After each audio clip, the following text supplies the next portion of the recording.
Welcome back to Movies Recap. A slave named Django is marched by the Speck brothers to his new owner's estate in Texas in 1858. While shackled to several other slaves, the Speck brothers are hailed by a German man in a dental cart as dusk falls. Identifies himself as Dr. King Schultz. Schultz is unquestionably smarter and more progressive than the Specks. The Brittle brothers are a group of wanted fugitives, according to him, and he is searching for a slave who can identify them. Django declares that he recognizes and is familiar with the Brittle brothers. The ill-mannered Specks take exception to Schultz's offer to buy Django, and Ace Speck threatens to shoot him with his shotgun because of it.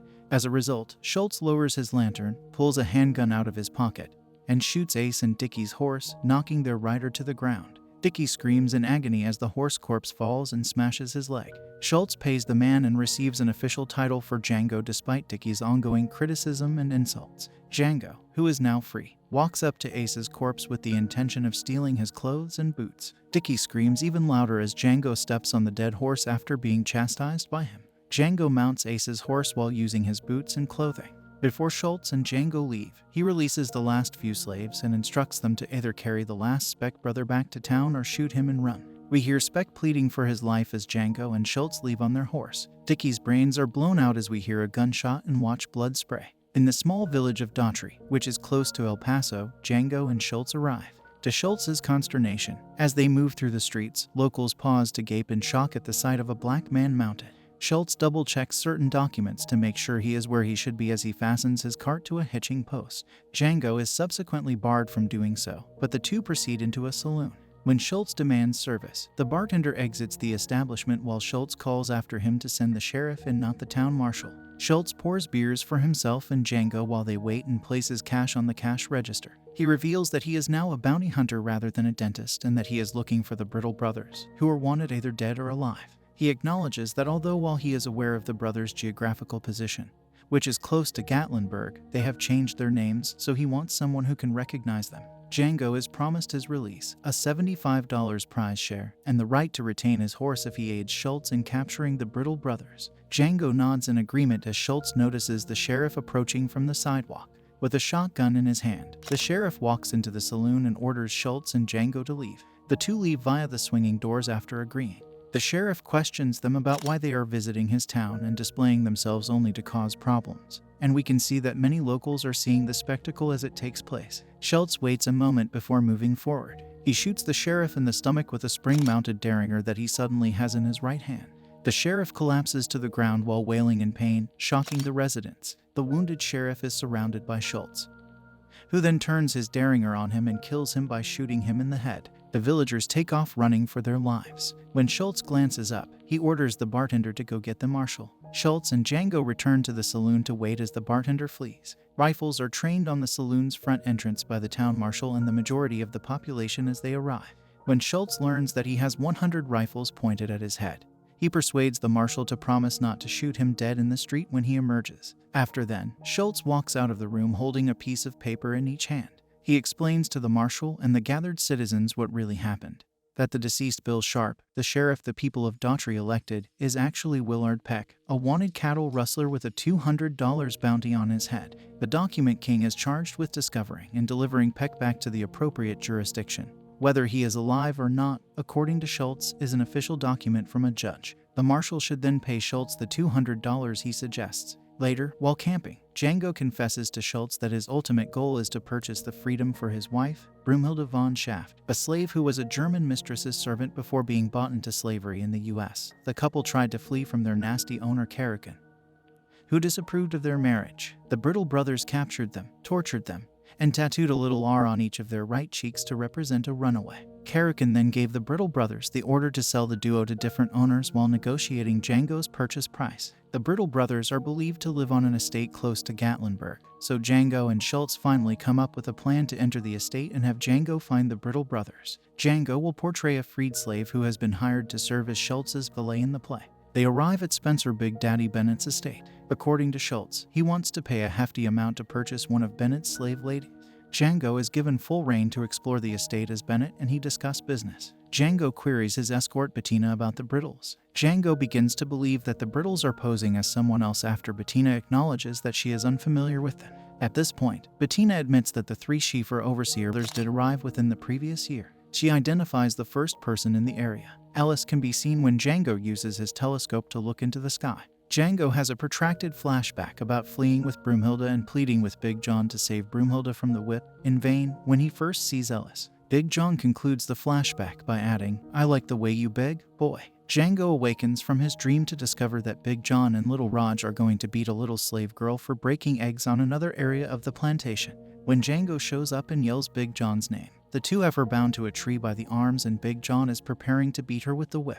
Big John turns and is astounded to see Django shot him through a Bible leaf sewn to his shirt with a derringer like Schultz. As Big John pitches forward, dead, and Django tells him, "I like the way you die, boy," he looks down at his gunshot wound in shock. Little Raj reaches for his revolver, but Django snatches Big John's whip and beats him mercilessly. Then, as Schultz rushes in, he pulls out the gun and shoots Little Raj. Ellis is already racing over the cotton field. Django informs Schultz. Following Ellis with his sniper rifle, Schultz fires when Django is certain that he is the target. Ellis falls off his horse and splatters blood all over the cotton blooms. Bennett is furious when he arrives, but after Schultz explains that they are legally allowed to kill and collect these men, Bennett is obliged to let them go. Schultz and Django swiftly finish packing and go. Bennett orders the plantation's other white men to kill Django and Schultz that evening in retaliation after finding their dentist's cart camping outside of town. In KKK-style hoods, the guys charge over the hill and encircle the little campground. The scenario then shifts back to earlier, when Bennett is directing the other Klansmen to hold off on shooting Django or Schultz until they come under fire. A humorous incident occurs as Bennett discovers he cannot see through the eye holes in his mask after donning his bag hood. The argument between everyone else over how poorly constructed their masks are leads to Willard, whose wife Jenny spent the entire afternoon making them, giving up and riding away indignant. The Klansmen eventually put their act together. One of the men notices what he believes to be Django and Schultz hiding below the cart as they round it. When he peers inside, the bodies are actually bedrolls, he discovers. Bennett is unsure of the whereabouts of the two bounty hunters. The action then shifts to show Django and Schultz hiding in a nearby tree, Schultz toting a weapon. "Off Wiedersehen," shouts Schultz as he fires at the cart, detonating a package of explosives concealed in a tooth on the cart's roof. Most of the Klansmen are killed when it explodes. Bennett makes it through the explosion and gets on his horse to go. When Schultz notices this, he gives Django the weapon and permits him to perform the ceremony. Django pursues Bennett before firing, hitting him and knocking him from his steed. Schultz understands that Django is a skilled sniper by nature. When King inquires about Django's plans now that he is free, Django replies that he would look for his wife, who is thought to be in Mississippi, and attempt to buy her freedom. King offers to assist Django rescue his wife if Django will cooperate with him over the winter in gathering bounties. A former slave to white men thought the notion of killing them for money sounded very appealing.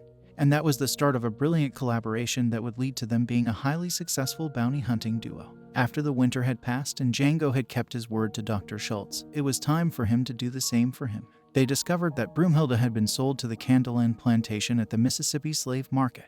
Due to its level of severity, Candeland was a location that the slaves knew about and feared. Django was clearly shocked. It has a reputation for having Mandingo battles. The strongest black males who were still in slavery engaged in death matches for the amusement of white people. The owner of Candyland, Calvin J. Candy, only dealt in the trading of Mandingo fighters, therefore the chances of them buying Broomhilda were minimal and they could attack for free. Broomhilda wasn't involved since the two couldn't take on Candeland because it was so large. Broomhilda could only be set free by outwitting him and doing it lawfully. They intended for Django to take on the role of a black enslaver who was the most despised individual by the Africans held as slaves. They would ask Calvin J. for a meeting, Candy, and if allowed, they would make the third best boxer a preposterous $12,000 purchase offer that he would be powerless to reject. Later, prior to the agreement's completion, Dr. Schultz expressed interest in including Broomhilda in the transaction, and due to the $12,000 provided, Calvin J. Candy could sell her to them for little to nothing. Given that $12,000 is a large sum of money, it can take several days for the transaction to be completed. They would flee with Broomhilda, revoke the $12,000 contract, and break off the original agreement, therefore releasing Django's lover legally. They would be able to keep the money and release Broomhilda with this strategy. The strategy worked as expected since Calvin J. Candy accepted the offer and invited the parties to his farm to close the sale. The freshly acquired slaves displayed intense hostility for Django along the way because they believed he was a black enslaver. Their first experience with Candeland's violence came when the slave owner gave his dogs the command to kill one of the slaves for asking for an early retirement as a Mandingo fighter. Old Man Steve, a house slave who was himself a black slave but had a strong dislike for black people, welcomed them when they arrived. because of his full dedication to his slave master. He was frequently more violent than the slave master and was given authority. Old Man Steve could not contain his resentment when he saw Django riding a horse and even dared to challenge his master because, in his eyes, it was wrong. Dr. Broomhilda was brought to Schultz for entertainment since slaves' consent was not required. It comes out that Broomhilda had been imprisoned in a heated box by Old Man Steve when she tried to flee. This is a tiny hole where the person fled. To make the slaves even more miserable, water would occasionally be splashed on them as they were tossed in naked and famished. Old Man Steve had instructed Broomhilda to stay there for 10 days. Django nearly choked back tears while Broomhilda was being rescued from the hole because he found it impossible to endure to see his suffering sweetheart. Broomhilda was dressed up and groomed before being delivered to Dr. Schultz for his enjoyment. She had never encountered a white male who wasn't cruel to her, so she was afraid. Dr. Schultz was kind to her once she entered his chamber. He was fairly polite to her, which was in keeping with his temperament. In the room, Django was hiding while he awaited the arrival of his true love. She hears Django calling her name, then turns around to see him standing there. Broomhilda collapses because she never imagined that his day would arrive. Broomhilda was in a good mood later that evening at the dinner table when they were discussing the agreement, and she kept looking over at Django. When Old Man Steve notices this, he has a hunch the two were acquainted. He rips Broomhilda's garments off to display the lash marks on her back in an effort to humiliate her and observe Django's reaction. Django nearly messes up. He has his gun in hand and is prepared to attack. Old Guy Steve's suspicions are supported by his rage. Old Man Steve interrupted Dr. Schultz as he was about to announce the $300 deal to purchase Broomhilda and drew Calvin J. Candy aside. He reveals that the two merely wanted to buy Broomhilda and that they intended to back out of the initial agreement before it was finalized. He was furious because he believed the two were being cunning and wasting his time. He carried a tiny bag with him when he returned to the space. The bag has a skull. This skull belonged to a slave who had previously worked for his family. He rips up the skull and reveals 3 dimples on the back of the head. He then launches into a racist tirade about how all black people have servility as a result of the 3 dimples. They thus provided for white people. He guaranteed that the 3 dimples would be visible if he used a hammer to crack open Django's skull as proof of his inferiority. Dr. Django and Schultz were terrified if a cash payment of $12,000 was not provided right away. He belligerently threatened to crush Broomhilda's skull. Dr. Broomhilda's emancipation papers were processed and presented to Schultz after he paid the money. Money wasn't an issue for the good Dr. Schultz, but the savagery he had seen was too much for him. He recalled how the unfortunate man had been devoured by hounds. Everything seemed to be going smoothly. And even though Broomhilda would lose the $12,000, she would still be a free woman, as the white masters smiled and looked over. Even better, she was grinning as a seal of approval. Dr. Schultz was asked to shake Calvin J. Candy's hand, as is customary in the South. Dr. Schultz first rejected the offer, but J. Candy promised to renegotiate the terms. He wanted to make fun of and denigrate Doctor, similar to how he treated the sheriff before Schultz. Dr. Schultz reached out to shake J. Candy's hand, but instead, he shot him dead after pulling a little revolver from his sleeve. Dr. Schultz is shot and dies as gunfire and shooting break out within the space. Django made a valiant effort, but he was significantly outnumbered. Old Guy Steve was forced to give up after threatening to kill Broomhilda. There it was, Calvin J. Candy had expired. The bounty hunter Dr. Schultz was no more. The idea of Broomhilda becoming free and marrying Django was no longer possible because Django Freeman was once more a slave. Django was captured, then hanged naked upside down till dawn while being whipped and muzzled like a dog. Death was too swift a penalty, so Old Man Steve and other slave owners discussed the best manner to torture Django. Others wanted to whip him to death, while others advised cutting off his nuts. It was ultimately decided to donate Django to the LaQuint Mining Company. There, Django's life would be a living hell since they would give him a number instead of his name. Then he would swing a sledgehammer all day, every day, reducing large rocks to smaller ones. They would cut off his tongue after just one word. He would work too much and eat too little till his back gave out. Then, after giving him a hammer blow to the head, they would discard his body like a stray dog. That would be Django's tale, the ideal way to punish him. Other slaves were loaded onto caged horse-drawn wagons and transported to LaQuint Mining Company. Django, though, was dragging a horse from behind while walking. Django deceives the slavers by promising them $11,000 bounty at the Candle End Plantation.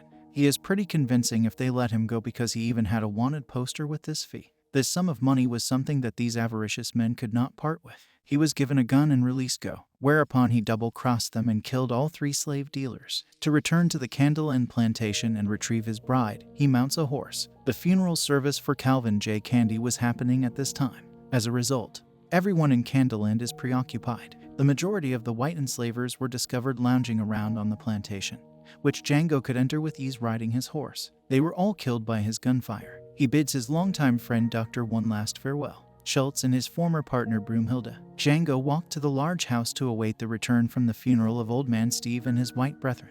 He was able to shoot and kill all of the white forks when they finally did. But the black enslaver Old Man Steve was the target of his actual rage. It would be simple to get away from what he did to the slaves in Candyland by just killing Old Man Steve. To render him helpless, he shot his kneecaps. He detonates a bomb inside and completely destroys the house. Django and Broomhilda were finally able to leave as free people while he was still incarcerated. It turns out that the optimal course of action was to assault and conquer Candyland. We'll save the details of whether they arrived safely in the north for another day. If you're enjoying this video, don't forget to hit the like button and subscribe to our channel for more amazing content. Turn on notifications to stay updated, and thanks for your support.